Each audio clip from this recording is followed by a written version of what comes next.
प्रश्न 12। परिवर्तनशीलता संसार का नियम है और साधु संतों आदि का कहना है कि इस परिवर्तनशील संसार में सुख संभव ही नहीं है। यदि ये कथन सत्य है तो फिर किसी भी व्यवस्था में सुख संभव ही नहीं होगा। तो आप कैसे कह रहे हैं कि आपकी व्यवस्था में सुखी होंगे? साथियों, मेरी खोज के अनुसार ये कथन भी असत्य ही है। इसे समझने का प्रयास करते हैं। परिवर्तनशीलता का अर्थ है कि इस संसार में सभी कुछ सदैव परिवर्तित होता रहता है। यहाँ कोई भी वस्तु या स्थिति सदैव एक समान नहीं बनी रहती, बल्कि निरंतर परिवर्तित होती रहती है। उदाहरण के लिए, जैसे पानी वाष्प बनता रहता है, वाष्प बर्फ बनती रहती है और बर्फ पानी बनता रहता है। ये एक वृत्त है जल का। इसी प्रकार प्रत्येक वस्तु किसी छोटे या बड़े वृत्त में निरंतर परिवर्तित होती रहती है। इसी प्रकार से इस पूरे संसार का अस्तित्व बना रहता है और परिवर्तित भी होता रहता है। परिवर्तन और अस्तित्व दोनों एक साथ ही बने रहते हैं। यदि ये परिवर्तनशीलता का नियम इस संसार में ना हो तो इस संसार का अस्तित्व ही नहीं रहेगा।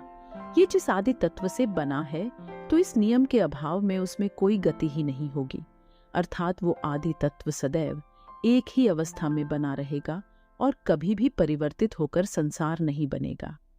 तो ये नियम इस संसार में ही नहीं, बल्कि आदि तत्व में ही है, और आदि तत्व में होने के कारण ही ये नियम इस संसार में भी सर्वत्र ही हमें अनुभव होता है। इसी नियम के कारण इतनी विभिन्नता इस संसार में उत्पन्न हो पाती है, इतने सारे पदार्थों की रचना हो पाती है, या दूसरे शब्दों में कहें तो इतने सारे सुख के साधन उत्पन्न हो पाते हैं। अगर ये परिवर्तनशीलता का नियम उस आदि तत्व में ना होता तो कुछ भी ना होता, और उस आदि तत्व का होना भी किसी प्रयोजन का ना होता। वो सदैव ही आदि तत्व रहता, उससे आगे कुछ नहीं। फिर उसकी कोई महिमा भी नहीं होती, ना ही उसका कोई महत्व होता, अर्थात वो कुछ भी ना होता।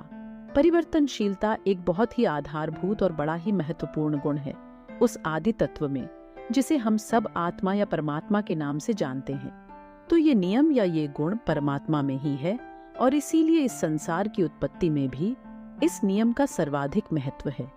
इतनी चर्चा से हम समझ सकते हैं कि ये परिवर्तनशीलता किसी दुख या सुख के लिए उत्तरदायी नहीं है।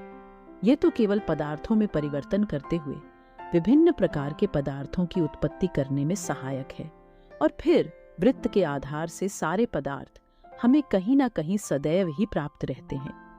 उदाहरण के लिए, जल तीनों रूपों में सदैव ही हमें प्राप्त रहता है, जबकि तीनों रूपों में भी निरंतर परिवर्तन होता रहता है।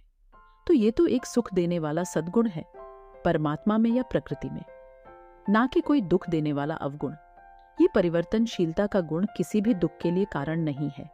और सुख दुख कैसे हमारे जीवन में उत्पन्न होते हैं, वो आप ऊपर के प्रश्नों में पढ़ ही चुके हैं। और भी अधिक विस्तार से समझने के लिए मेरी पुस्तक संपूर्ण जीवन दर्शन को पढ़ें।